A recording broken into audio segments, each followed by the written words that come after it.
So I'm back here again with the surging UFC middleweight Cam Rowston, who's now on a 6-fight winning streak. He's destroying all the middleweights at the moment, and yeah, he's looking real good. So Cam Rowston, welcome. Thank you for coming back to the channel. It's good to see you again. Ben, always good to see you. One of the best journalists in Australia ever, mate. Thanks for having me. Thank you. I appreciate that very much. I just got to start off with here. Let me just change this layout. Just realized the layout was wrong there. I've got given a bunch of questions, but my favorite question I got to ask is after your post-fight interview, you said you will fight any man you'll fight anyone who identifies as a man at 185 pounds. And somebody asked me a very interesting question to ask you. Would you fight a non-binary middleweight? If your gender at birth is male and you're 185 pounds, it's fair game. If you're born a female and then you want to fight, I don't want anything to do with that. I don't know what non-binary means. I don't know what freaking by gender, trigender. I don't know any of that. I just know male, female, and if you're born a male, then we can fight. If you're born a female and you identify as a male, sorry, I just can't do that. I don't want the red tape on that. I don't want the backlash. Yeah, I thought I had to get that question out of the way because I found that one real. I thought that was a genius question to ask because it's when you think about it, yeah, like there is some ways that there could be some loopholes on who you could fight. So I thought it would be good to check. And also another question that was asked quite a bit is why did you drop the Battle Giraffe name? I thought the UFC, like usually before the fight, they're like send you a sheet and you fill it out. Like, what do you want to be known as? Do you want Bruce Buffer to be like Cam or Cameron? Have you changed your fight name? And like you fill it out and they'll do it. But they never sent me anything, so they just ran with Cam Rowston instead of the Battle Giraffe. Yeah, so I was like, I thought that was a bit strange that they they didn't ask for like a new bio or something like that. Maybe they ask you for like if you're fighting out of a different city or something like that. But no, I never got any questions like that. So, yeah.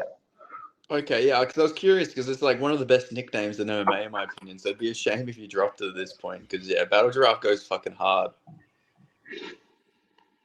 Thanks, Brad Riddell. Oh, that's right. Because Brad Riddell, I think we talked about this the first time we spoke. Yeah, Brad Riddell got that nickname.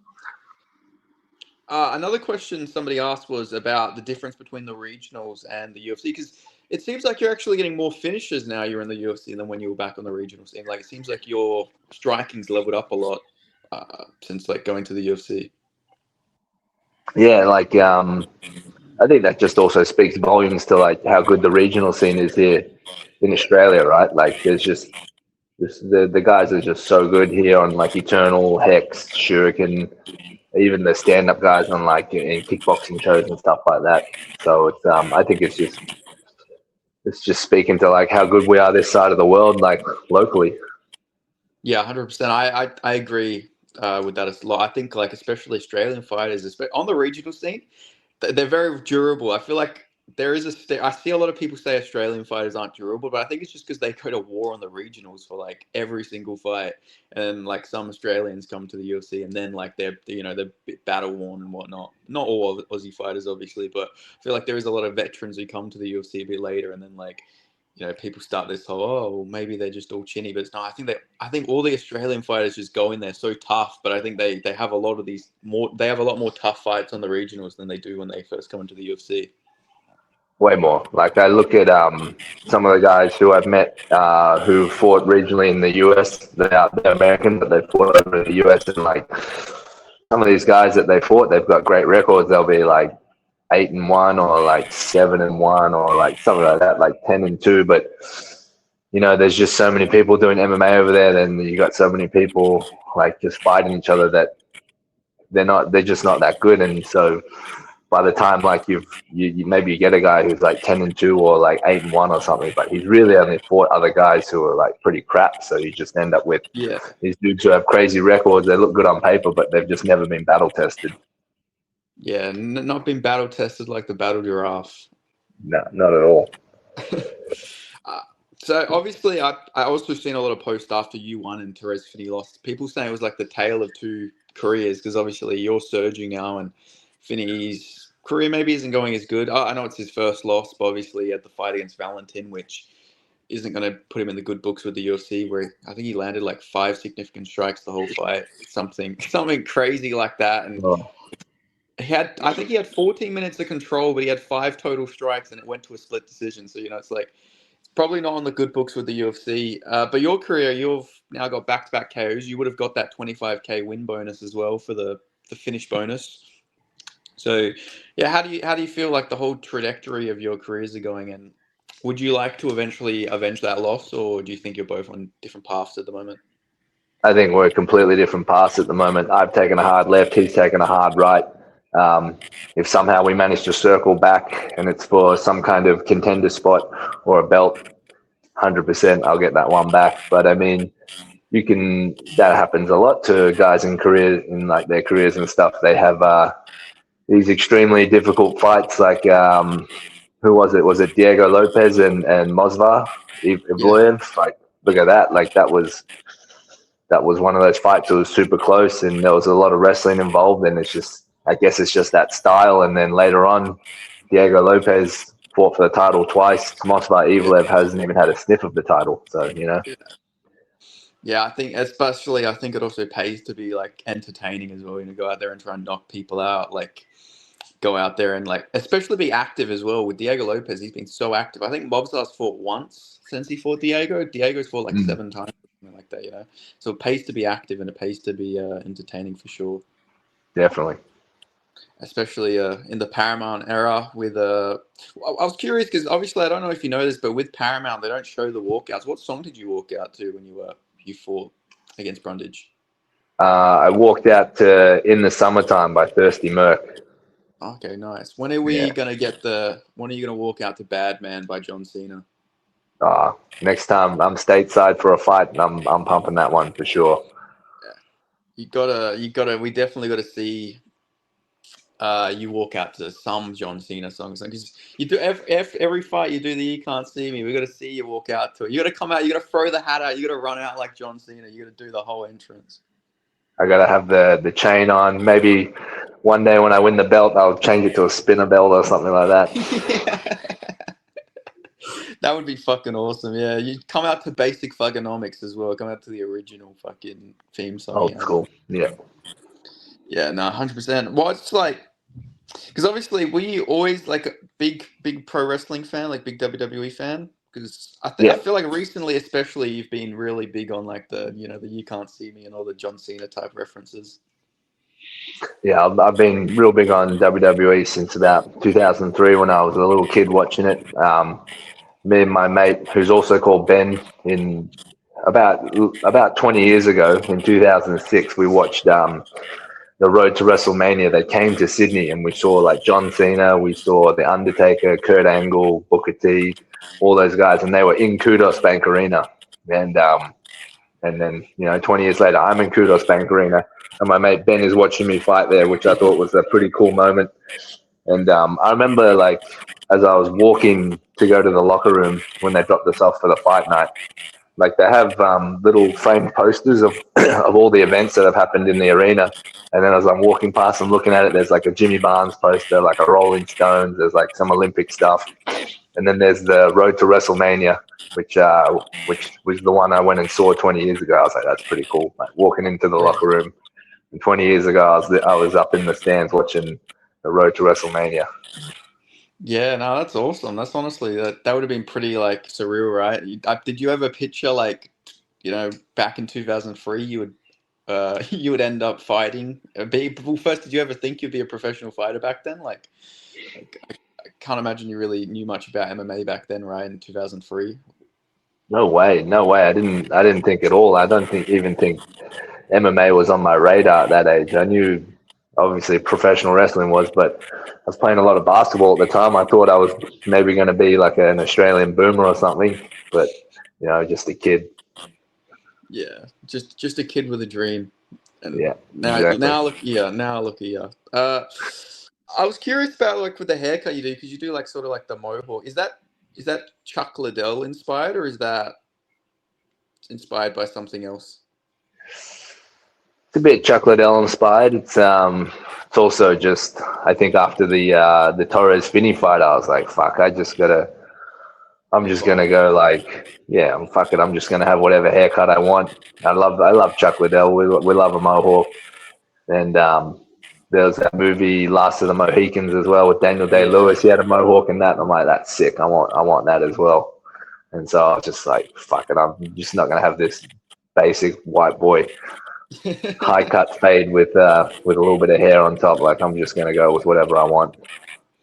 Yeah, 100%. You gotta become a character. Become. I mean, yeah. Now you're looking like one of the last Mohicans. You're killing all the cowboys. You're taking them out. It literally back Americans as well. It's cowboys versus Indians. Getting it back for the Cherokees. Yeah, 100%. I mean, you could convince people probably you're Native American because like you're half Chinese, half white. But you could like tell people because like Native American people, they have like a bit of ancestry from around like Siberia, around China. So like you could just play it back like thousands of years ago. You could say, well, there's a little bit there somewhere down the line. I got a guy that he's a photographer who comes over and takes some photos of the team and stuff on Fight Week. His name's Ford. He's from Oklahoma, and he was telling me I think he's a quarter Native American, and so I was just like, chuck me in with your tribe. Just give me, make me an honorary member, and we'll just run with it. Fuck yeah, yeah. We got to get that. We got to get you doing the tribal dances and all that sort of stuff. We got to see you hunting. We got to get hunting with Cam Rowston. Hunting with I don't know what the Oklahoma tribes would be, but with some sort of Oklahoman tribe, that'd be cool. Looking at so I don't know if you've seen or if you've even talked about the narrative, but a lot of people think you are autistic. Is that a real thing, or is that just people trolling? I mean, to be analyzing fights and like breaking down fights at a certain level, you got to be like somewhat autistic. Like I agree. I train with some very very high level jiu-jitsu guys. Some of them have since moved on to like absolute MMA to go train with Lachlan Giles, and they're heavily autistic. Some of that is definitely rubbed off on me, especially during the rolling. Autism is contagious, Yeah, I So agree. I got a little bit of that from them, and just like I think just anyone who is able to like be very very technically proficient in MMA has some level of autism. They're on the spectrum somewhat. So I'm definitely on there a little bit, but I'm not. I can still function within society. I agree. I only got diagnosed after I did jujitsu, so it's true. It rubs off on you. It's the best base for MMA, autism, for Honestly, it sure. is. It truly is. The reason I asked this is because one of the questions someone asked is, "Do you prefer trains or Batman?" Which I would assume is alluding to the autistic fixations. When I met Colby Thickness for the first time, I was like, man, there's like levels to this spectrum in MMA, and he is definitely up in like the top 10%. I was like, whoa. Yeah, but then it goes like Tony Ferguson, then it's like Gene Silver. Then it's probably at the top. Like him versus Arnold Allen was the battle of the autists. They kept calling it that. It was like different sides of the autism spectrum. I feel like you had the loud one who's like the anime type kid, and Gene Silver who was probably running around like Naruto with his hands behind his back, and then you had like the quiet autistic guy in Arnold Allen who's just plays with trains, but is keeps to himself. Plays with trains and his cat. Yeah, exactly. Just like he's just vibing by himself. He doesn't need anybody else. Gene Silver's the one who's just like he's just loud. He's obnoxious. He's annoying everybody. Everyone's like, "Oh, this guy's weird." But you can't really say anything about it. That's like Gene Silver. I feel like. Yeah, Fighting nerd, autistic fighting nerd. yeah. I was wondering, what's your whole perspective on that whole situation? I don't know if you know about the whole Gene Silver situation with Mauricio Ruffy, but he's like unfollowed him and like blocked him on Instagram because he went and trained with Volk, and he's like a bit salty about that. How do you feel about that? I think that's like a pretty natural reaction. Like if you're I don't know how close they were, but if you're like quite close to the guy and then they just switch camps, like so he'd be a little bit devastated. Like it sounds like they were pretty good friends. Like if one of my really close friends from the gym decided he was just going to change camps. Like he didn't consult anyone. He just decided to move and that would be pretty salty as well. I wouldn't unfollow him, but I mean, like, I feel like it's a pretty natural reaction. His autism will settle down a little bit, and then he'll get over it and probably smooth things over. Yeah, exactly. It'd be like someone from CKB going and training with like Hamza, right? It would just like, Yeah, it would be a bit of like a punch to the stomach for sure. Especially with so many middleweight contenders and middleweights around the gym. It'd be definitely a big fuck you to go train with Hamza. yeah. Actually, last time we spoke, I remember you saying your dream fight was Hamza Chimaev. I'm pretty sure, and now he's at the top of the division. He's beat Dricus du Plessis. What did you make of his performance over Dricus? It was from a fighter perspective, watching it as a fighter, it was phenomenal. It was great. He's like able to settle like a really crazy, frantic, explosive, athletic guy down just with like basic positioning, just a real good chess match on the ground. Beat him to every like the next position. Knew what the escapes were going to be for Dricus, and just did a real good job. Obviously, an extremely boring fight for anyone who's just bloodthirsty, but I think Hamzat just did a fantastic job on the ground. Yeah, I agree. Yeah, it wasn't maybe the most entertaining fight, but it was definitely one of the most dominant fights. I mean, yeah, Dricus just had no answer on the ground whatsoever. You could just tell the strength that Hamza must possess because, like, Dricus is a big boy. Like, he's a pretty physical guy. Just be able to hold him down like that is pretty crazy. Yeah, I think his Hamza is he's just so proficient at getting to the position. Like there's no fluff around anything on his technique. He's very accurate with where he puts his body and how he can hold you down. Yeah, 100%. And like, what was I going to mention? I had something I was about to mention about Hamza, with his performance. Oh my god, I'm like fucking. I've developed the fucking dementia in this interview just then. I was like thinking of something I was going to ask about Hamza, something to do with his performance. Fuck, it'll come back to me. It'll definitely come back to me. But yeah, just a pure dominant performance from Hamza. He's now what 14-0, 15-0. Do you think he will beat Nasruddin Amavov in their eventual fight? I've heard that they used to train together, so Yeah. he sees that either of them might see something. But I mean, fighting is different to training. But yeah, I think Hamzat's ground game is so good, and if he just needs to, he can always just fall back on that and just hold a guy down for 25 minutes if he needs to.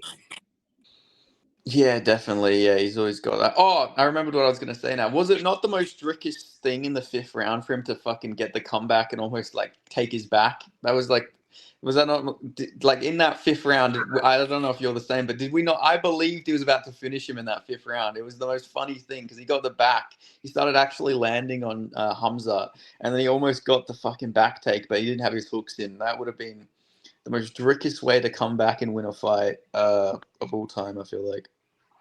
Yeah, that just would have added to him being the Homer Simpson of MMA. Yeah. Just wait until the bloke's super tired and then just like pushing him over to beat him, just taking his back and choking him. But it wasn't meant to be. But Yeah, I know. that is a very tricky move. I really believed in Dricus du Plessis via accident. I really did think he was gonna fucking accidentally win it. Like it would have been the funniest, best way possible after getting dominated for 4 rounds. But yeah, like you said, it wasn't meant to be, unfortunately. Then I got a question here. Has your start in the UFC, Dana White Contender Series included, been easier than you expected? When people see that, they see like first round knockouts, they see finishes and stuff. They're like, man, it's easy for him. It's so easy. But it's like, yeah, it's easy on the night because the 10 weeks leading up to that was absolute hell. It was so hard. But getting those finishes like that, yeah, I guess I didn't really expect to finish the fights because I always train for an absolute 15-minute war or just like a battle for 15 minutes. But it's been it has surprised me that I've gotten 3 finishes this way, but I'll take it. Yeah, exactly. Yeah, you always got to take the finishes there when you can get them. Make it a bit of a, like you say, it's not an easy preparation to the night, but it definitely makes the night a bit easier if you're not get paid by the hour, So it's always good to get the quick finishes. Now I got a question here. Now I'm obviously Australian, so I don't know what this means. But have you had a boil up ear? I think it says. I don't know if I'm saying that right. EAH. Somebody said that. Have you had a boil up? And then they said EAH. What does that mean? Could just be like, yeah, Yeah. you had a boil up, you had a Oh, there boil you up, go. Yeah. but something like that. Yeah, I had a boil up. Toes them up, gave me a boil up. It's pretty good. I've had a boil up in a meat in a like a pie. That was really good. Boy, that was outstanding. It sounds terrible, like boiled meat, but it's like Yeah. it's like Kiwi version of like slow cooked meat in like a smoker, I guess. It's it's good. Yeah. Okay. Yeah. I was like, cause obviously, I feel like we'd probably have a term for it here, but like, it's just yeah. I was like reading. I was like, I'm not quite sure what that means. Like, I guess I've never thought about it. You know, never boiled up meat. I guess. But yeah, I'm sure it tastes nice. I mean, I'm willing to give anything a try. To be fair. Another question I got was actually, since you're Australian, you're in New Zealand, and I guess you would have a pretty good perspective on this, and your citizenship matters on this, by the way. I'm just going to say your rights as an Australian is going to come to this, but who does better pies, Australians or New Zealand? Man, it breaks my heart to say it every time. It breaks my heart, but the Kiwis do way better pies. It's yeah. I'm going to put the flag into frame right now. You look at the flag and you say that, mate. You say that. But I tell you what, the Kiwis don't have. They don't have chicken palmies. Yeah. They do a terrible chicken parmigiana. I wouldn't even call it a chicken palmy. They do. They don't have any good sugar-free soft drinks or soft drinks. There's no Solo. There's no Sunkiss. There's no Kirks. There's no Aportos. There's no Agalos, and they don't do any char-grilled chicken. And I will take a char-grilled chicken over a meat pie any day of the week. Like you get me like a Portos or Galos. God, there's so many now. We go up to charcoal chicken, charcoal charlies or whatever it's called. That is like that's amazing. I'll take that over a pie any day. And the Kiwis just don't have that. Yeah, okay, you're still Australian in my book. What I gotta ask though, what does make the kiwi pie so good? Like, is it the pastry? Is it the actual meat itself? What are they It's the doing? I feel like it's the meat. Whenever I get I go and I get a steak and cheese pie from here in Australia, it'll be like there's a lot of gravy in there, a lot of gravy, a lot of cheese, and then the meat will be like there'll be a little bit of meat. But you go over the pies, they just seem to be a little bit bigger, and the filling on the inside, like the meat, is very very tender. Like they've got some kind of brisket or some kind of rump that they've slow cooked for a long time. It's very very tender. It's basically a whole meal inside of a pie, whereas the Australian pies are quite a little bit like shallower. They're not as deep like this. They're a little bit shallower like that, so you can't really get as much in. Okay, yeah, that makes sense. I mean, in Sydney, like obviously when you're back in Sydney, are a lot of the bakeries Vietnamese bakeries? Or are they like proper Aussie Yes, bakeries you're comparing it yes, to? yes. A lot of them are run by Vietnamese. They're still real good. You get like good Yeah. banh mi's. That's what you can't get in New Zealand. They do real good banh mi's here in Australia with all the Vietnamese that are running the bakeries. Yeah, legit. I was thinking this because every bakery I typically seem to go to, like my area, there's like 3 bakeries. They're all Vietnamese owned. So like I don't even know. Can I even say Aussie pies? Because like I'm more getting Vietnamese pies, but they do good well. They do a good jalapeno sausage roll as well. I don't know if you've had Oof, one of them before, but they're pretty good. oof. That sounds good.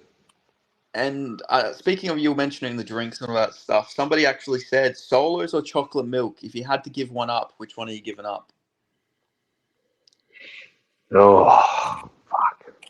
I'm gonna give up the chalky milk. I'm gonna stick with the solos. I'm still pushing for that solo and the hard rated sponsorship, so I'm gonna say solos. That's one of the questions actually. Someone asked if you got the solo sponsorship, so that answers that question right there. Yeah, 100% solo. Fucking come on, give the fucking Battle Giraffe his sponsorship. Come on, he represents the brand well. I even went and got a Costco membership just so I could go and buy solos in New Zealand because that's the only place you can buy solos is Costco. So I spend an hour driving to the Costco. I bought a Costco membership just so I can get a box of solos. Come on, Solo. Come on. Yeah, Look at the commitment. dedication. Look at this I'm guy's probably in committed. fight camp. Probably in fight camp. He could be training. He could be preparing, but no, he's going an hour away to go get some solos. I mean, that's some next level dedication here. It's so good. It's worth every minute. Every minute I'm driving. 100%.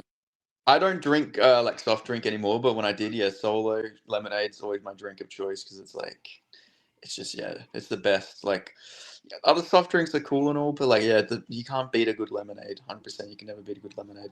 Did you ever have like the alcoholic solos, or did you just drink the normal ones? Yeah, after the fight, I had a couple of alcoholic solos, the hard rated. They're good. They go down a treat. I actually had a few yesterday as well. The celebration don't end. Do a week-long celebration after the win. Pretty much. I've rolled my birthday, New Year's, Christmas, Australia Day. I've just rolled them all into this week, and I've just been going nonstop, pretty hard. No, you got to. Let's see what else we got here. Let's see. I'm just waiting till we get to the fucking guy who sent you 3 different questions. Somebody said, why is Paulo Costa's image used on ESPN thumbnail when I type Cam Rowston into Google? Don't know. Maybe he's. People think we look alike. I get mistaken for Paulo Yeah, Costa. Yeah, I I'll can take see it. it. Similar build. Yeah, you look pretty similar. Yeah, definitely same race, same ethnicity. Yeah, you look pretty similar, I reckon. Same accent. Yeah, sometimes I watch Paulo Costa fight and I'm like, is that Paulo Costa or did they switch him with Cam Rowston? Like before the fight, did you do a little switcheroo? Similar build and everything. Yeah, I don't know that. Paulo Costa is he's had one of the best career resurgences in terms of like personality.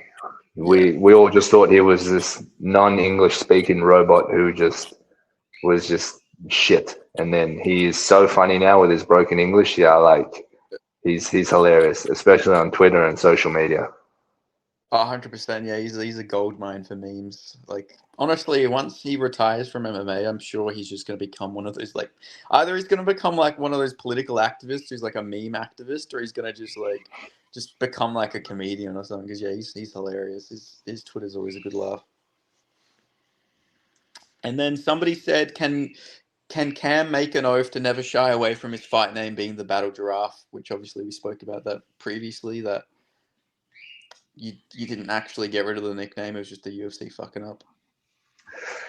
Yeah, I will go on record here and I will honor the oath. I will swear allegiance to the fight name Battle Giraffe. So I'm on record here swearing allegiance and creating my oath. Good man. And now this next one is 2. Now this one's, I guess you can take this question how you want, but somebody ask him what his favorite race. So, and then another cool one would be what's his favorite technique and why. So this guy's asked 2 questions. One is your favorite race, and the other one is your favorite technique and why. Oh, my favorite race. Oh, this is. I feel like I'm damned if I do and I'm damned if I don't say this one. There's no real right answer here. So I'm going to say my favorite race is Brazilian because they created Brazilian Jiu-Jitsu. And without Brazilian Jiu-Jitsu, we wouldn't have the UFC. So I feel like that's a pretty political answer there. I'll leave it at that. I won't get into that too much more because I'll get in a lot of trouble. And that's a good one because they're very mixed race over there. They're every race over in Brazil. So you've pretty much picked every race into one human being. So that's a smart choice by you. And still continuing on Brazilian Jiu-Jitsu, favorite technique would have to be the twister, or as they like to call it, the wrestler's guillotine. I love a good twister. Yes, the twister is beautiful. And somebody actually asked about the calf slicer as well. Could we see a calf slicer in the UFC from you at any point in your career? Which I already know the answer. Yeah, it's 100%. 100%. Yeah, I got it. That calf slicer you got was fucking beautiful. Like that, if to have that level of jiu-jitsu would be awesome. Just to be able to calf slice someone, it'd be like doing the who's that wrestler? There was a wrestler who had like that really fucking freakish submission where you'd like pick them up and you'd like pretty much I think it wasn't Chris Masters, but maybe Chris Masters did it too. But there's a weird submission hold that some wrestler had, and it was like fucking tearing their body apart. They would have I think the body over the shoulders, and then he would tear it apart or something. But it's sort of like a calf slicer, but just like a standing calf slicer, if you will. It was fucking crazy. I can't remember who it was though. There's a good submission. It's not got nothing to do with the legs, but Chris Benoit had the crippler crossface. That was a cool one. That looked extremely painful with the arm across here and cranking the chin up. Yeah, I've always wanted to see someone try that in the UFC. I mean, have you ever seen that clip on the regional? Some guy got somebody in the Walls of Jericho, like a Boston Crab. He actually Boston Crabbed his opponent in an actual fight. Yeah, I've seen that. I've seen that one. That was a good one. That would probably be the most humiliating way to lose. Because, like, to get in that, you would have to literally just get big brothered to the point where they can just, like, fucking take you down. And then Walls of Jericho you, Boston Crab you, whatever you want to call it. Yeah, pretty fucking emasculating, I would imagine. Yeah, I'd probably retire if someone fucking... Yeah, getting hit with a move that's not real and losing to it is just like, what? I'm just waiting till we get, like, a DDT fucking knockout or something along them lines. Okay, here's the first one of the questions, and I'm going to read his name out so he knows what he said. Trip King Aku has said, tell him to send his toe pics.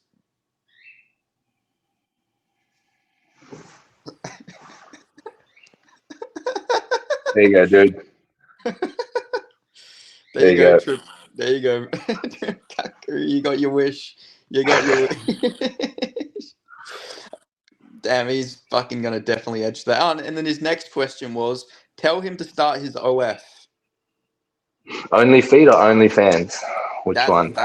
That's a good point. Yeah, he's gonna have to specify what he wants there. And then his last question was, ask Cam Rowston his body count. Man, this guy. Really, fucking guy. I'll say more than 1, less than 100. Good answer. Good answer. Very good answer. I think that's it from from him as well. There's no more of his questions, so. That's those are some interesting questions. I wonder what he does for work. Yeah, his profile picture is. I'm pretty sure that it's him. It's just him in a doorway or something. It looks like a temple, and he's got his arms up. I thought it was a cat at first. From far away, it looked like a cat, but no, it's just him standing under a doorway with his arms up. So, yeah, I'm sure he's going to be very happy with the goon material you've just given him.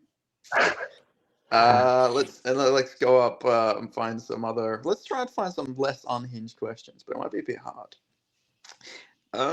Let's see.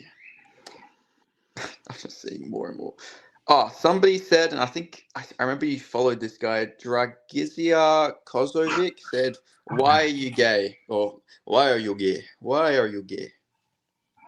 Dragis, he's one of the boys from the gym. He's he knows why I'm not gay. He should know this. We've been through this. He's a funny guy. I'll just message him privately and tell him why I'm not gay. Yeah, there's no point letting the world know why you're not gay. What's this one? Oh, somebody said, if your MMA career succeeds further, would you consider going? But he didn't finish the rest of his message, so I'm not quite sure what he wanted me to ask there. Somebody said, who is your dream match up and why? But I'm pretty sure we spoke about this last time. It was Khamzat Chimaev. Is that still the dream fight, or do you have another dream fight now? Yeah, if he's still got the belt, that's the dream fight. If I need to, ideally, if I had to like have like a run up to like get contender fights, I would love to go Marvin Vettori and then Jared Cannonier. That would be great to get those two, because obviously they had names, they fought for the belt, so like you beat them, you put yourself right there, like you beat a contender, beat a guy for the belt, like that. It's very hard to argue with that. And also, where our gym has beat those guys, we've got so much data on them, so much game plan on them that it's I'm not saying it'll be an easy fight. I'm just saying it would be a very straightforward training camp. Like it would be the game plan is already there, the blueprint. Just got to put in the work to beat them. Yeah, 100%. Oh, and back to an unhinged question here. Somebody asked, would you rather be babysat by? Oh my God, Jesus Christ! I don't even know if I should fucking ask this question. Somebody's asked, would you rather be babysat by Epstein or be a dog and get dog walked by his? That's what somebody said. Look, I would rather be a dog and get dog walked by Izzy. I've seen how he treats his animals and treats his dogs, and they are basically royalty. They get treated better than his brother David, basically. Yeah, the 145-pound champ. Yeah, he doesn't get the proper respect. The true 145-pound goat. Yeah, Okay, let's see if there are any people just more don't know. questions here.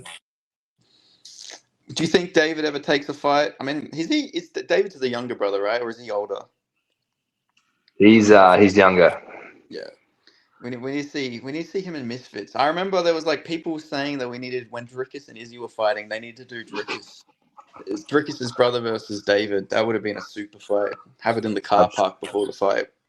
I saw that. Yeah, I saw that as well. I think he's had a fight. I'm pretty sure he's had a fight. He actually had a fight before Israel had his first fight. Okay. Damn, Yeah, we need to find that footage. I need to see David throwing hands, to be honest. Oh, a question I wanted to ask is, do you know who Bedtime MMA is? No. Okay, so he's a YouTuber, and he apparently at the after party, he was with his friend, and his friend said, "Oh my God, that's Cam Rowston." And apparently you just like stared at him, like back, you went like this. And you just stared at him or something, and it was yeah, I was just wondering what your thoughts on that situation were, if you even remember. I think it was when it was like a Volk meet and greet or something around them lines. Before the day before the fight, so you're probably in fight week mode or something. But yeah, I thought I would ask because a few people were asking about that. If it was I guess the day before the fight when we had like our team lunch or something, we didn't let anyone who wasn't part of the team in. We did have like a few people because we're in like this outdoor seating area who just kind of like walk past and they're like, "Oh, there's Volk," and they would like point and stuff. And then Volk would walk over to the bush and walk over to the bush in between the restaurant and the street and like kind of lean over and have a photo with them. I don't remember anyone being like, "Can I get a photo with Cam?" or like, "Oh, there's Cam now." I don't remember anything like that. But if it was at like the actual after party, that place was like, it was so loud. I couldn't hear anything. You got to like lean in and like yell in their ear. I shook about 50 people's hands that night and took about 150 photos. Yeah. And then, and then like people would say something and it's like they're right here and you're trying to read their lips, but you don't want to lean in and like get them to say it again, and then you just smile and like, yeah, sweet, like just smiling like, yeah, whatever. And so I might have been just staring at someone like, what did you just say? Like I might have just been like that. But if I did stare at them and intimidate them, apologies. But if I did it for a reason, it was probably because maybe you had like a wet hand when I shook it or something, and I'm like, why is your hand wet?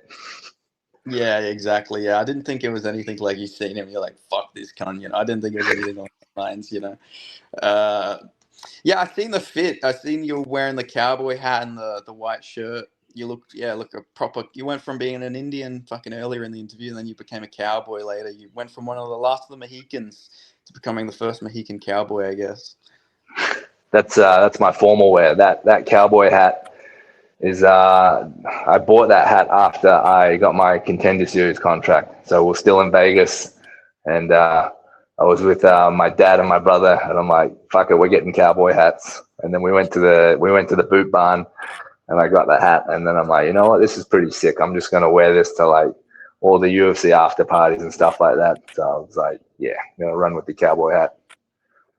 Yeah, no, 100%. Yeah, I love it. Fucking that hat's gone many ways as well, obviously, because you've worn it in Sydney, New Zealand. You've worn it, and it's gone in free. It's been 2 continents, maybe 3. Nah, probably 2. Yeah, because Australia and then America. Unless you've taken it on holiday anywhere, you got to bring that hat though to you if you ever fight in Europe, or if you go to South America or something. You got to take that hat to every continent. I wore it in Hong Kong. So after Yeah. I fought in You said Perth, two. I had like a sponsor fly myself and Lawrence over to go to a seminar in Hong Kong, and I just still had all my bags with me. So I'm like, well, I'm not. I just have to take the hat with me. So I took it over to Hong Kong, and like people were just looking at me like, what's this guy got a cowboy hat on in Hong Kong? Like, this is so strange. People just couldn't fathom it. Nah, sick. So you're free continents then, yes. The hat's made it to free continents already. You got to take it to Antarctica one day. We got to see that. We got to see Cam Rowston in Antarctica cowboy hat. For sure, for sure. That's the play. Once your career is over, you got to become an explorer. I got a question here from Artem MMA. Big fan of Artem MMA. He said, "Ask him when his next merch drop is." I want to do some rash guards next. I'm trying to get engaged to get on board with some Cam Rouse and Battle Giraffe rash guards. So keep an eye on that. Otherwise, I'll just drop some more t-shirts and hats soon. Soon, yes. Fuck yeah. Gotta. I thought I had to get that in here. Let's see. What are the other questions here? How many push-ups can this lad do? Somebody commented. These arms are so long, right? Me doing one rep of a push-up is like someone else doing 2 push-ups. So I can get to about 20 push-ups before I get too tired, and then I just sack them off. Somebody said Cam is a big believer in fight curses. Does he have any superstition about bringing himself good luck? I look forward to watching his trajectory. Best of luck, Cam. Good luck. I don't really have anything to bring myself good luck, but I definitely have stuff that I try to avoid. I talked about it recently, but there was 3 things I don't like to do is get a haircut during fight week embedded. So if you're on embedded and you're getting a haircut, that's bad. Never. Don't do that. Never walk out to Eminem. So don't have a walkout song that involves Eminem. If it's Marshall Mathers, D12, some kind of mix with him and Rihanna or him and Ed Sheeran, yeah, White Rabbit, nothing, no Eminem. We don't want Eminem. And then the last one is don't fist bump Bruce Buffer. Yes. When he's announcing your name. He was calling my name at Sydney and I just ignored him. I was like, I'm not even gonna look at you. I'm just gonna look at the ground. Just gonna look at the ground, pretend like you're not even there. Fuck yeah, I get it. I honestly, yeah, it's not about what you can do to have good luck. It's about doing what you can do to avoid getting bad luck. I feel like that's the play. Somebody asked, will he do a shoey at his next fight after winning? Well, I don't wear shoes to the cage. I usually just wear the slides that the UFC give us. So I could do a slidey, unless someone gives me their shoe, and I'll just do it out of their shoe. Fuck yeah, no, we need a post-fight slidey for sure. That'd be a good little moment there. You can start a whole. That'll be the next merch drop. Slidey, fucking. You start your own slidey business where you have the bottom bit covered so you can get the alcohol in and then you can pour it back out. It just funnels at the bottom. The shoe just kind of funnels down like this. Yeah, exactly. Yeah, I think that'd be a good little marketing ploy. Actually, I think you should 100% invest in that, and then give Lawrence me a percentage Louis, of it. after his fight, when he won his contract, I've never seen that man drink a drop of alcohol ever. Like, we go out and he just gets like sugar-free Cokes and stuff like that. And then next thing you know, I see him walking through the crowd back through the entrance, and someone's handed him in a full cup of beer, and he's just sculled this cup of beer back. And I was like, I've never seen this guy drink alcohol before. He must be on a completely different planet right now, and he's just put back a beer. That might be his first drop of alcohol ever. I mean, I know no better time to do it than getting the UFC contract. I think he's earned it. Especially happened to a free fight tournament. Like. It would be exhausting. Like, I feel like it's better to do it your way. The Dana White Contender Series, you go in, you win, you got to finish. You're signed to the UFC. His way is so much more difficult. You got to win 3 fights. It's like so much more stress. I feel like. Oh, it drags it out. Drags it out. Yeah, because it's like instead of building up as one big moment, it's like every fight is a big moment. But I guess it probably prepares you a lot for the UFC because every fight in the UFC is big as well. Every win is important. Yeah, he's essentially already had like 3 UFC fights before he's got his contract, which is awesome. Yeah, nah, he looked good as well. I picked him against the guy he fought as well. He was an underdog, as I'm pretty sure. Everyone was on that Chinese guy No, he was fighting. But I knew Lawrence Louis had the plot armor. He just kept fucking winning. So I was like, I'm picking him. He's gonna get it done. He's got the plot armor. He's good as well. Like the fight before the final, I remember like watching it. I was like, oh, this is not going his way. And the next minute he jab KO'd the guy and just slapped the guy with a jab. I was like, all right, I'm picking him in the final. Yeah, he's gonna get it done. I was going nuts when he knocked that guy out in the semis. I was because I think I had fought like a few days before, so I was watching it with my cousins in the States, and we were just throwing our drinks up in the air. We're just kicking tables over. We're going nuts. Yeah, no, 100%. Yeah, he looked good. I'm excited to see how he does in the bantamweight division. Speaking of the lighter weight classes, someone commented this: Will Cam be dropping to flyweight to fight Moreno on short notice? It depends how fast I can have both my legs surgically removed to make weight. You'll be the first person to get a height reduction surgery. You'll go from 6'4" to a fucking 5'1" or something along those lines. Yeah. How do you deal with nerves before a fight? Somebody asked. They're just pretty normal. Like I don't try to shut them down. I let them come and just deal with them as they come and stuff like that. It's no good trying to fight the nerves and like trying to not be nervous. Like being nervous is just a part of the game, and like depending how well you can handle them is like a testament to how good of a fighter you are, I guess. But a good way to kind of, I guess, deal with them when they come is making sure that you've done like the proper training during the 8, 9, 10 weeks of training camp. Like if you're getting super nervous and you're starting to question yourself, maybe it's probably because you took a few shortcuts or you just like didn't do the proper training and stuff like that. But I just if I do all the training I can, I know that it's just like it's in God's hands now. It's not up to me. I've done everything I can. Exactly. Yeah. No, I think that's the good perspective to have. Because are you somebody who trains a lot out of camp, or are you one of those guys who's like, you just camp train, or you just all round training just here every week, every day? What's Training, boys training outside of camp. That's the time to get better. That's the time to get the skills up. That's the time to learn new stuff. You don't have to. I enjoy training outside of camp way more than I do in camp, just because there's no pressure. I get to go into the gym, have a bit of banter, just muck around a bit, but I'm still in there like hours and hours every day, just learning new stuff and trying out new things as well. I believe is a big part, and it's all trial and error outside of camp. I get tapped heaps outside of camp. I get kicked and beat up way more just because I'm trying to get these new moves down and learn new stuff. Yeah, 100%. Because like obviously, there's a lot of fighters where the majority of their fight camp is just fat camp. They're just trying to get down a weight class. Like I think it's good if you're just training all year round. You're actually improving, leveling up, and because like you don't get too big out of camp, do you? Like your weight cut's not anything too crazy, right?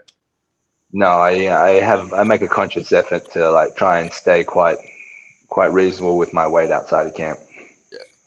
Yeah. So you think like if you ever got like a short notice opportunity, you think like 4 weeks would be enough, or would you need more time? Something along those lines. 4 weeks is plenty. 4 weeks is plenty of time. Yeah, 100%. I also wanted to ask just about some like middleweight prospects and some middleweight fighters coming up who are like, I'd just like to get your perspective, your thoughts on them as potential matchups. Obviously, the big one at the moment, the guy on the rise is Atiba Gutierrez. Do you know much about him? Atiba Gutierrez, I think I pronounced that properly. Yeah, the middleweight Francis Ngannou. Yeah, him. Yeah. He's one of those guys who looks good getting off the bus. That's my opinion of him. So a lot of people know what that means, but if you don't know what that means, it's just like you're like, oh, big muscles. Oh, he's ripped, he's jacked. Oh my God, he knocked that guy out in a minute. But it's like, then we saw him in his last fight, like 15 minutes. What are you gonna do with a guy that you can't get out of there? Yeah, I feel like watching that, like especially like he just kept getting kicked up over and over again. I feel like if you fought him, you'd probably go in there with a good game plan of not being in the pocket with him like all the other guys. You'd fight long the whole time, and just keep kicking him up, right? Yeah, everyone has their holes and there's ways to beat them. You just got to make sure that you can stick to a game plan. Yeah, 100%. Yeah, and a guy I really want to see you fight. I really want to see you versus Shara Bullet. I feel like that'd be a really cool fight. Yeah, that I would love that fight. I got the perfect training partner for that. Yeah, I've yeah. got I've got Blood Diamond. They fought him. He's yeah, and they fought too. So I've got data on him, and I've got the perfect training partner. Yeah, no, I think that'd be cool, especially because like he's Dagestani, but even if you like wanted to mix in the wrestling and grappling, I feel like you're the better wrestler and the grappler because like he's one of the one Dagestanis who maybe isn't like the best wrestler. You know, his wrestling's not really that great. Yeah, probably because he was no good at it, and he just thought he wouldn't do much wrestling. He'd stick to the striking. Have you seen some of the stuff about Shara Bullet? There was a clip a while ago that went viral. Some guy in public just kissed his own girlfriend, and Shara Bullet just king hit him in a fucking mall because he said you can't do that in public. So he just punched the guy randomly at the mall. Did you ever see that video? I haven't seen that video, but I've heard stuff about him just being a bit of a bully and just like being a dick, really. Yeah, because even he did. I think he did ACC world championship in Singapore or something, and he got subbed, and he fucking punched the guy afterwards. After he Yeah, got subbed. yeah, yeah. I saw that video. Yeah, yeah. He's a big crybaby. Yeah, he seems to do a lot of these fucking things, to be honest. Yeah, I another fight I feel like it would be cool, just because of the size and because we haven't really seen him versus anybody else super long. I feel like you versus MVP would be pretty cool because he's like a striker, he's long rangy, but you know you mix in the wrestling and makes it interesting, and even on the striking it'd be interesting because we haven't really seen him versus too many long rangy strikers. Most of them have been shorter guys. Maybe Jared Cannonier's got long reach, but he's like obviously clearly a shorter guy. So I feel like that'd be a cool fight. He can't decide what weight division he wants to be in. I think his next fight's at welterweight, isn't it? Yeah, he's fighting Sam Patterson, which is a bit of a weird matchup, all things considered.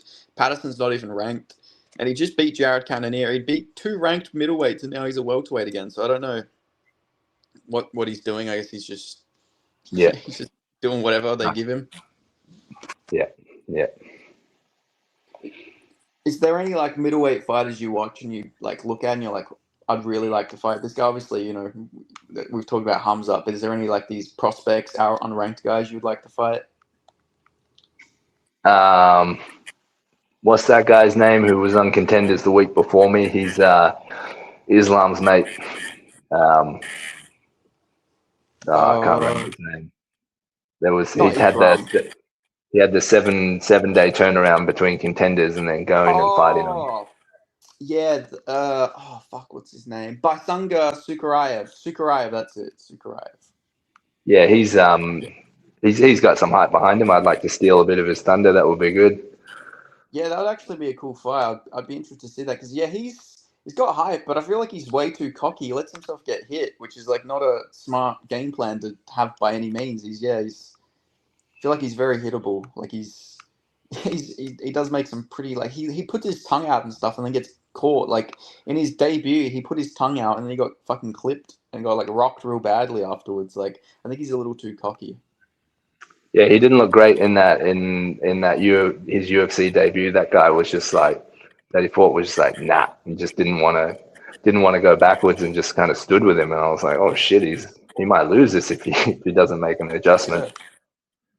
Even the second fight he had against McConaughey was like fucking giving it to him, and then he eventually caught him, but it wasn't looking too good for him. I thought McConaughey was up 2 rounds before the KO, so it's like definitely some holes there, and like I feel like because he's Hamzat's mate, Hamzat said that he's better than him, but I think he's just maybe gassing him up a little too much. I don't think that's probably good for his ego. Yeah, yeah, definitely gassing him up. Sure, not after that performance. Yeah, definitely. But I feel like that'd be a cool fight. Like, because I feel like middleweight's at a point where there's a lot of these like prospects coming up, and like your performances against some of these guys, like Cody Brundage is not an easy guy to finish. Like, he doesn't really get finished by TKO.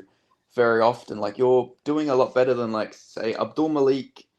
Abdul Malik is like a pretty big prospect at the moment. He actually had a pretty competitive fight that ended up going to a draw with Cody Brundage, where you went out there and you smoked him. So I feel like that win's probably raised your hype a little bit because like Cody Brundage, while maybe he doesn't have the best like record on paper, he's a tough guy. Like he gave Bo Nickel all he could ask for in the first round. He fucking chucked him off him.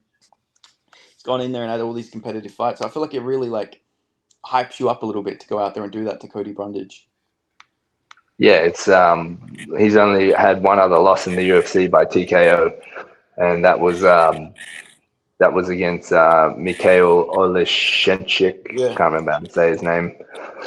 Who just fought yesterday as well. Who had a pretty close fight with the power bar. Yeah. But yeah, Cody Brundage is like, people are like, oh, he's just going in there to lose. I'm like, he ain't going in there to lose. He's either going in there to try and knock you out, or he's going out on his shield. Like, he's a fucking tough dude. Yeah, 100%. And even Andre Petrovsky, in my opinion, is like he's pretty good grappler. Like he's a tough ass. Like he went 3 rounds with Edmund Shabazian. Like Shabazian was beating him up, but he didn't finish him. And Shabazian at one point was hyped up as like the future, of middleweight. That'd be a cool fight too, actually. You versus Shabazian maybe down the line. That would be a great fight. I'd love to fight Shabazian. He's yeah, like you said, he was hyped. He was so hyped up at one point. He's kind of faded off now, but he's still in there, like beating top guys, and he has beaten some really good guys. But he's also lost to some of the best guys as well. So like, Shabazian would be a great scalp to have. Yeah, 100%. Somebody commented, "Is everything about him long and lanky?"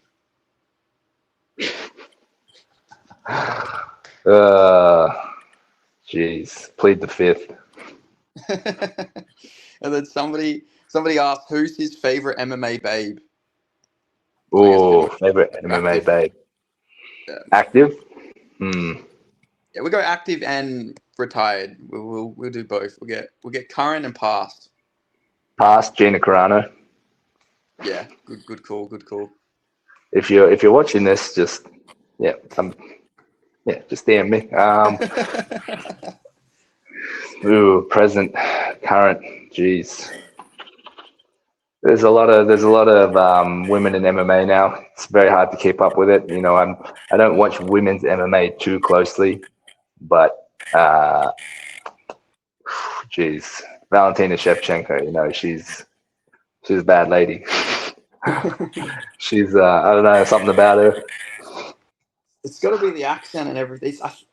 I don't know. She's like, I feel like she'd be a dominant woman. She'd be very dominant, but it'd be like, it would be in a very like sexy way. You know what I mean? Like it would be. It's hard to describe it, right? It's a weird fucking. She's got a weird aura about her. I think it's the accent as well. The accent is just like. Accent. Yeah. It's like a James Bond villain, like one of the girls from GoldenEye or something like that. Yeah, we'll get from fucking Auckland with love. We'll get fucking you become the fucking Australian James Bond. I mean, there was an Australian James Bond actually. In one of the movies he was played by an Aussie, so maybe we could start it again. I mean, they need a new James Bond. Maybe Cam Rowston's the man for the job. Yeah, if it's not me, it's going to be Michael Bisping. Yeah, 100%. They should have him play like a retired like Bond, like not a retired, but like an aging James Bond, like James Bond towards the end of his career or something like that. That'd be a cool concept, I feel like. James Bond who got stabbed in the eye and had to retire. 100%. Maybe they'll get Shara Bullet. Maybe you and Shara Bullet should fight over who gets to play James Bond next. He acts now. I don't know if you know that. Shara Bullet's an actor now. No, I didn't know that. That's yeah, how focused are you on MMA if you're going into acting already? Yeah, I know. Yeah, it's great. Literally, just because he's got like one dodgy eye, I'm pretty sure that's the whole reason why they've hired him is because of his eye. The movie he's doing it's with Danny Trejo as well, so he's right to the big guns already with the big dogs. But yeah, I guess we'll have to see. Somebody said, can he do jumping splits on skates? No, God damn it. No. I can do a bit of ice skating. I did a bit of ice skating growing up, so I'm not retarded at ice skating, but I'm not great either. But man, the flexibility is just not there anymore. Yeah, I get that. I get that. Me too. I'm feeling like more and more of an old man. The more like these big nights out, I'm fucking feeling. Oh, I can't even stay. I can't even stay up past like fucking 2 a.m. anymore without being fucking tired. So it's like old age is coming. Father time's already kicking my ass. I'm not even 25 yet. Come on now, look at Volkanovski, 37 years old, defending the belt. You'll be all right. Exactly. He's gonna motivate me. I'm gonna Hulk up. I'm gonna do it. I'm gonna say my prayers, eat my vitamins. We're gonna get it. Nice.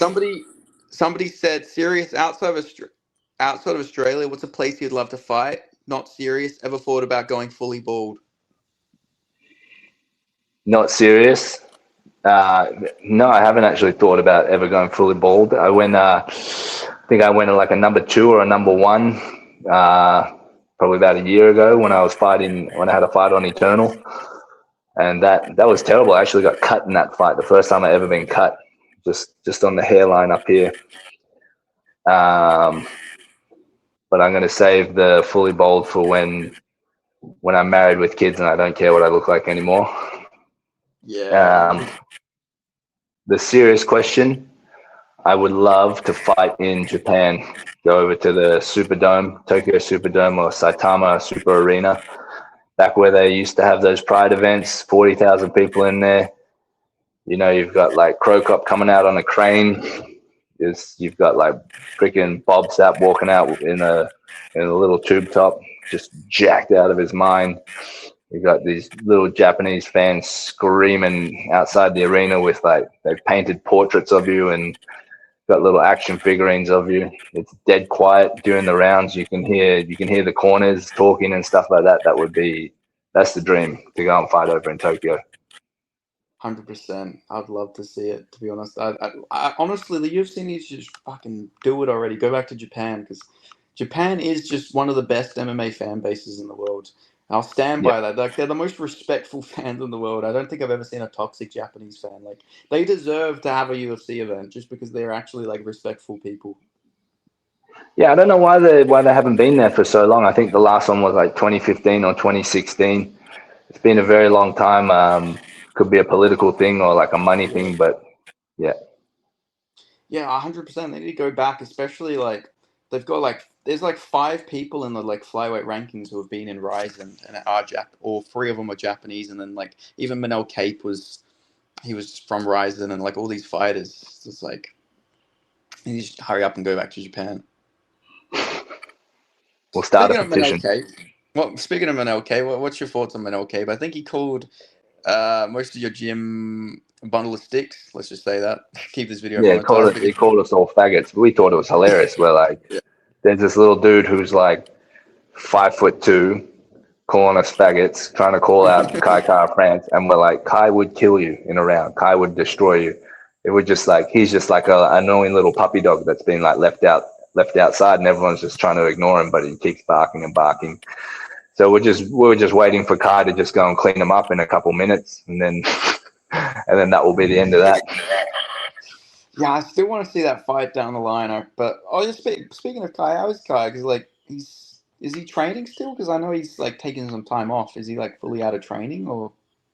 Yeah, he's still training. Like people said, he got removed from the rankings, but he didn't get removed from the rankings. He's still getting tested by USADA. Like they came in and tested me, then they were testing him as well. Like a few weeks before my fight, he's on the mats every day training, and he's got 2 young kids, so he's doing family time and he's training and he's being a husband and stuff like that. So he's still there. He's still Kai.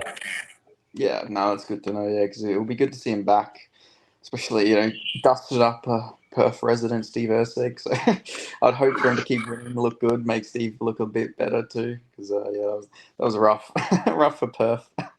But That was a fight that I didn't think needed to happen. I don't like when they do Aussies versus Aussies or Kiwis versus Aussies, unless it's for the belt, of course. Then it has to yeah, I happen. agree. Like Quillen versus Malaki was like that was sad. That was bittersweet for me, but I was glad No, that it didn't end with like a knockout. Yeah, yeah, that was. It's just what the UFC just do what the UFC do. Yeah, I know. I guess in their case, I guess your teammate Rongzu did pull out, so he was out because he was meant to be the original opponent. But even then, he fights out of New Zealand too, so it's like it was going to either be a New Zealand-based fighter or an Aussie-based fighter versus him. So we were fucked either way. We had to watch a couple of Anzacs fight either way. It How was a good fight. how is Rongzu, by the way, with the knee injury? Like, He has taken some time off. It was I'm not sure how bad it was, but when it happened, it sounded bad. I remember we were wrestling. I hear this, I hear this big yell, like quite a loud, painful yell. Everyone stops. I look over and I just see him on the ground, and I'm like, "Fuck, that is not good."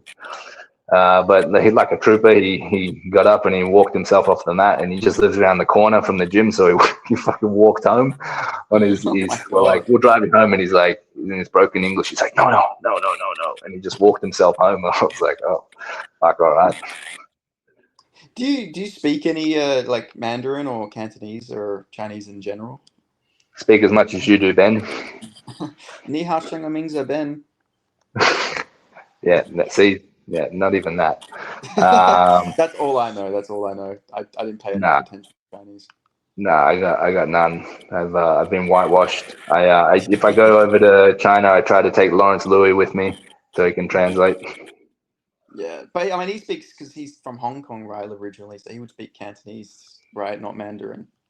He's got a little bit of Mandarin under his belt, not a lot, but he's Cantonese. Yeah, yeah, because I've talked to a few people from Hong Kong, and like even the Cantonese and Mandarin is still very different. It's like holy shit, like holy fuck, this is a difficult language already, and it's like then they do everything a bit different. It's like instead of ni hao, it's like I think it's now hi instead of ni hao, so it's like yeah, it's just I'm happy I just speak English. I'm just happy I can speak English, to be honest.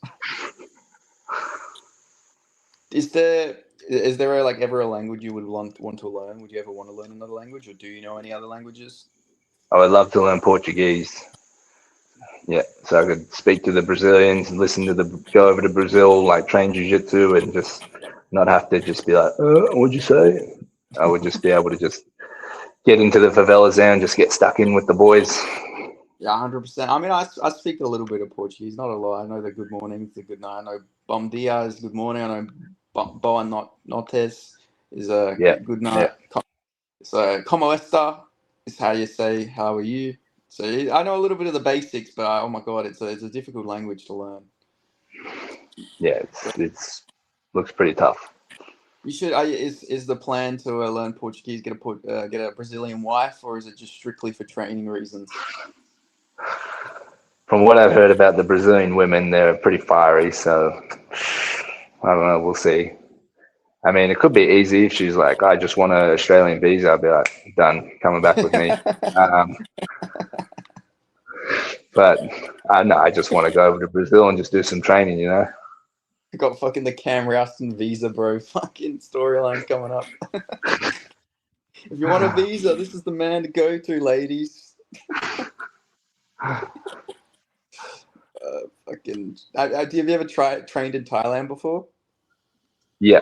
In November of 2024, I went over with my good mate, Brogan Anderson. We went to Bangtao for 2 weeks. They were so good to us over there. It was such an amazing facility. That gym that they run is outstanding. So good. We were training with Brad Riddell doing his classes. Frank Hickman was running the MMA. Was sparring with a lot of the guys there. At the time, Ian Gary, Chris Curtis, Zachary Reese, who else was there? Zhang Wei Li. They were all there at the gym, so we got to mix it up with them, and it was phenomenal. I really enjoyed going over to Thailand and training. It was pretty brutal, like the humidity and the weather, and a couple of staph infections, but it was I would definitely be going back for sure. Yeah, 100%. Yeah, I feel like Thailand is. I mean, especially for striking, obviously Muay Thai and all that sort of stuff. It's definitely the best place to go. And also, yeah, the humidity. It really probably pushes you to the next level of toughness, right? Training in that heat. Prepare you for the Yeah, Middle East if you ever train in like Abu Dhabi or something. It's sort of similar humidity in Southeast Asia to the Middle East.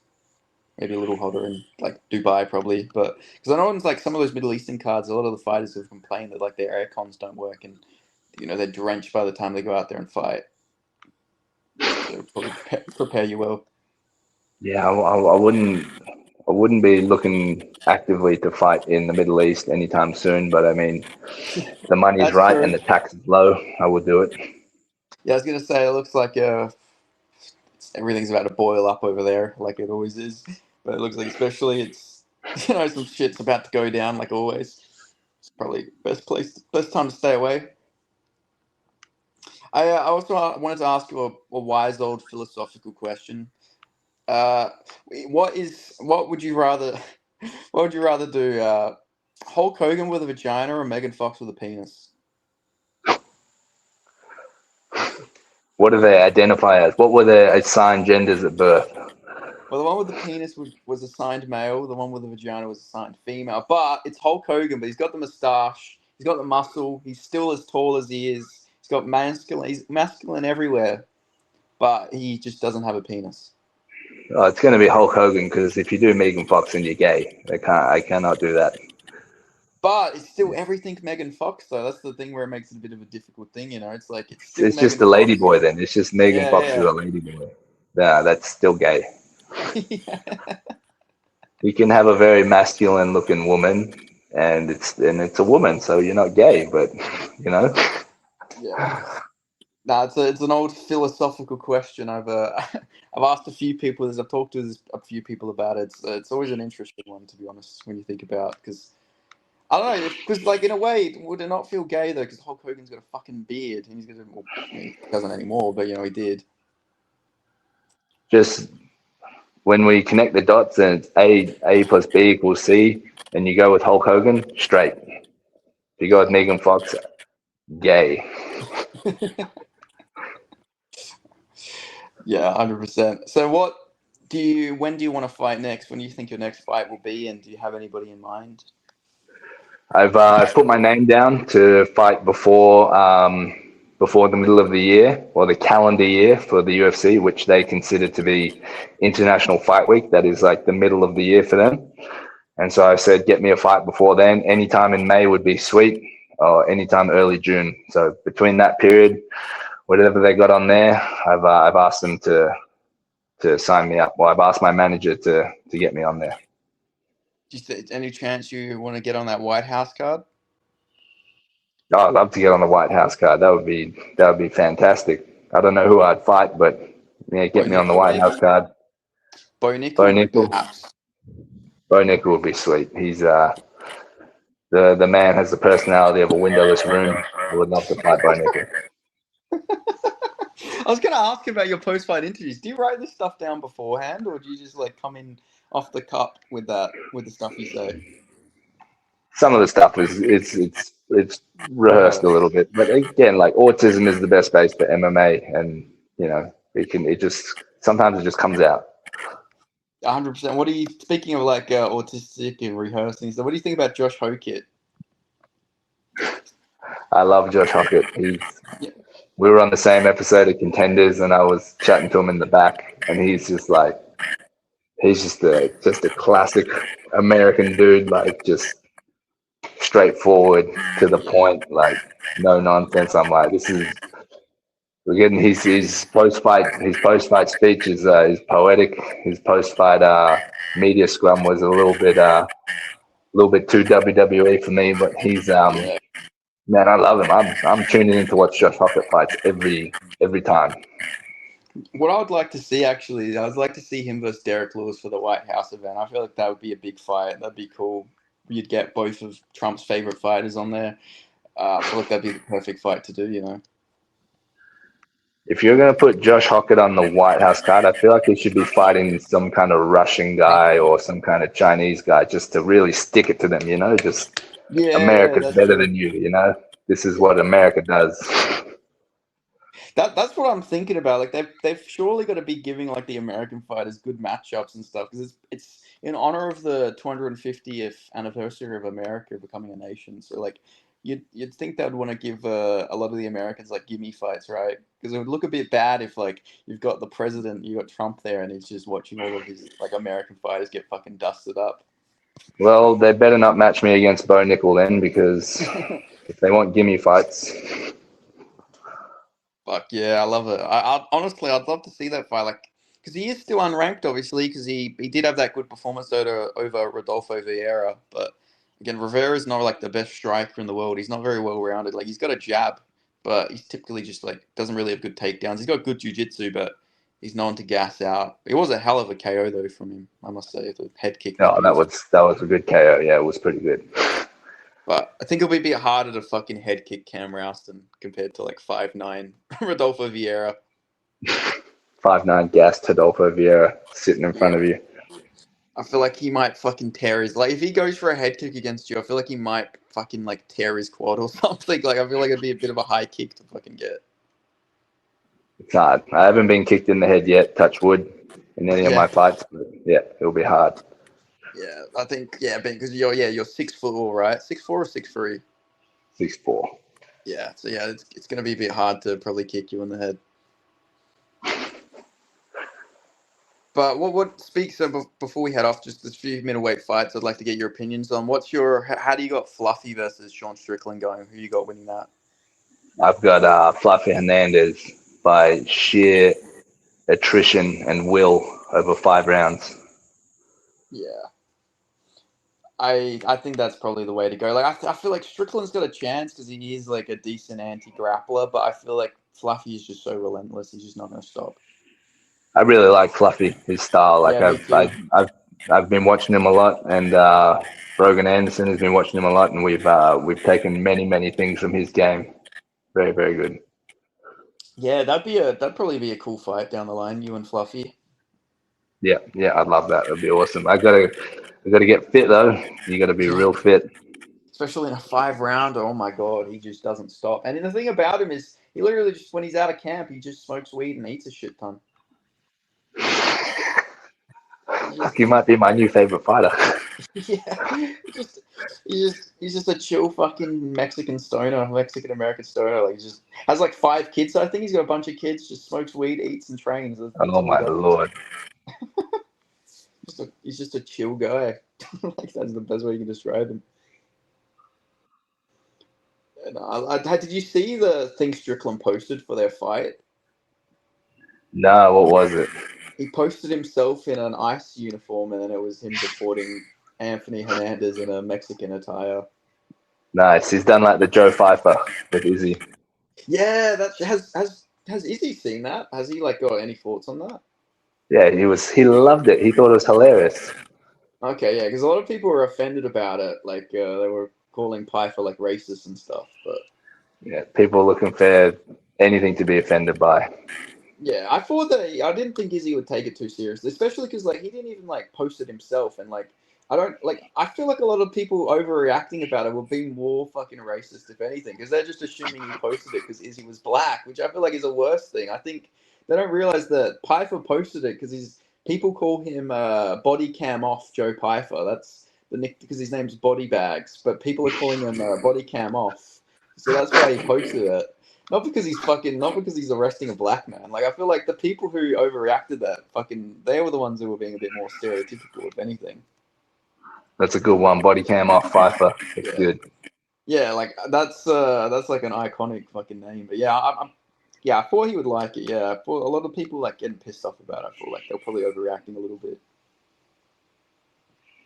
But yeah, I'm looking forward to the time you get an opponent like that, where you get into a little bit of a meme off. Oh, I can't wait till the day that I fight and I'm the away team and I get booed after I win. I've got some good stuff lined up to say when I get booed. It's gonna be good.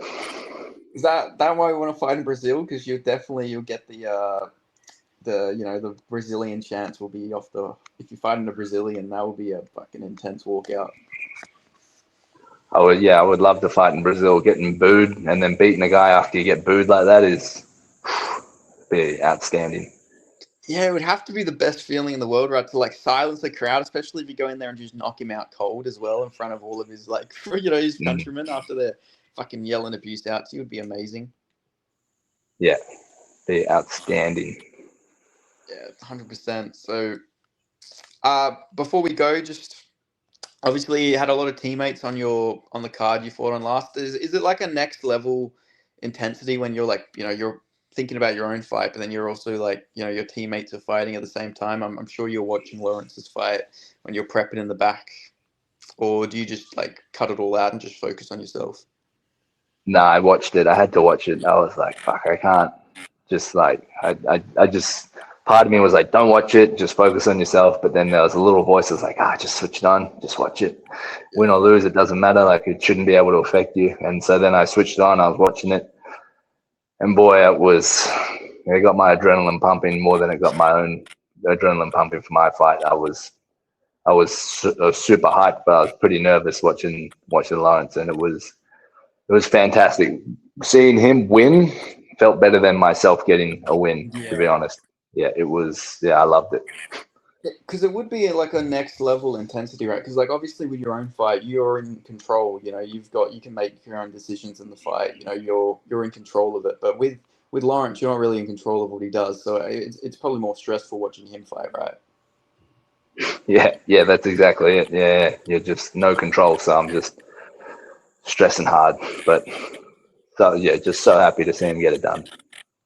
Yeah. And how's Aaron Toe, by the way? Obviously, because with the big weight miss, was he coming in injured or something that caused that weight miss? Um, yeah, he had a few injuries going into camp, but he's all good. He's back on the horse, and he's just in the gym and just waiting to figure out what's going to be next. But he's fine. Yeah, okay, that's good. Because I think they announced that they rebooked the guy he was meant to fight with a different guy now for the final. So I was wondering what was going to go on with him if they give him another opportunity, or maybe he has to do Dynamite Contender Series again or something like that to get another shot. Yeah, I'm not too sure. To be honest, I haven't spoken to any coaches since my fight. I've kind of given them a rest from me because they've been hearing from me for quite a bit. So I just Yeah, stay away from the coaches and the managers for a little bit just to let them focus on the other fighters. yeah, no, 100%. I get that. Uh, but yeah, it's good to talk to you again. It was good for you to be on your win streak at the moment. I'm very happy to see like after that Torres Finney fight, which I thought arguably like I know it's a bit of an iffy one, but I think arguably you could have fucking got that just on damage because he didn't do real much damage. But it's like you got to overlook a bit of the control. But I was glad to see you bounce back on the little win streak you went on. Beat some pretty good guys on the regionals. Then go in there, destroy that guy in Contender Series. Then go in there, destroy Petrovsky. Go in there, destroy Brundage. I'm looking forward to seeing who you destroy next. Cheers, Benny. Appreciate it. Thanks for having me on. Always a pleasure to talk to you. Yeah, no, always a pleasure. And a fight a lot of people want to see you do next, actually, is Roman Kopylov. A lot of people want to see you versus Kopylov. Ooh, yes. Yeah, yeah, for sure. That's a good one. That'd be that'd be a fight. I feel like that would be cool to see. Something like Kopylov, especially because he's a bit of a slow starter. You get on him early. Don't let him find his timing. That's a good fight Yeah. for you, I reckon. Mm. But yeah, it was an honor to talk to you. I can't wait to see the next post-fight interview because I'm loving the post-fight interviews. I feel like you're really making a name for yourself with all these post-fight interviews. And I could tell. Like obviously, you said you're rehearsing, but it's also your authentic self. You're not like playing a character. You're like you're just being yourself. Just being autistic. That's all it is, Yeah, Ben. gotta weaponize the autism. Weaponized autism's a fucking look what 4chan has been able to do over the years. They drew Shia LaBeouf to insanity with their antics. Yeah. So All right. imagine what you can do when you got the ability to kick ass. Exactly. But yeah, if you want to shout out any sponsors, shout anything out, or anything, the floor is yours.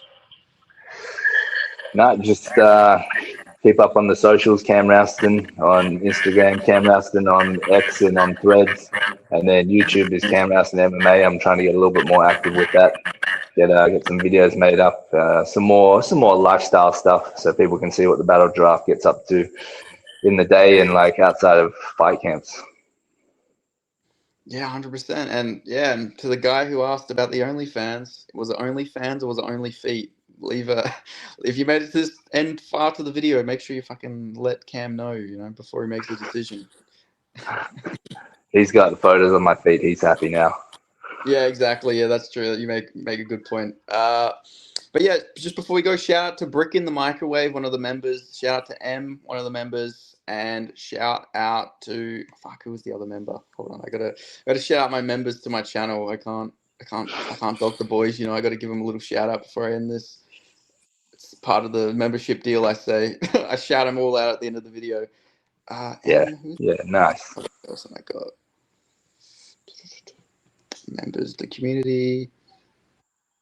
Oh my god, I'm like fucking. Now I feel like all the pressure is on me. I'm like holding you. I'm holding you hostage. Oh, here we go, Brick members. in the Microwave. What a name. Brick in the Yeah, Microwave. his name on YouTube is Perk 30 Samples as well. So he's got. Oh, Todd, and shout out to Todd. I'm so sorry, Todd. I forgot your name. So yeah, Yeah, shout out Todd, to. big game. Thank you all, and yeah, thank you, Cam Rowston. I look forward to the next fight, and I'll talk to you very, very soon because you're going to be a very active man. I can already tell. Cheers, Benny.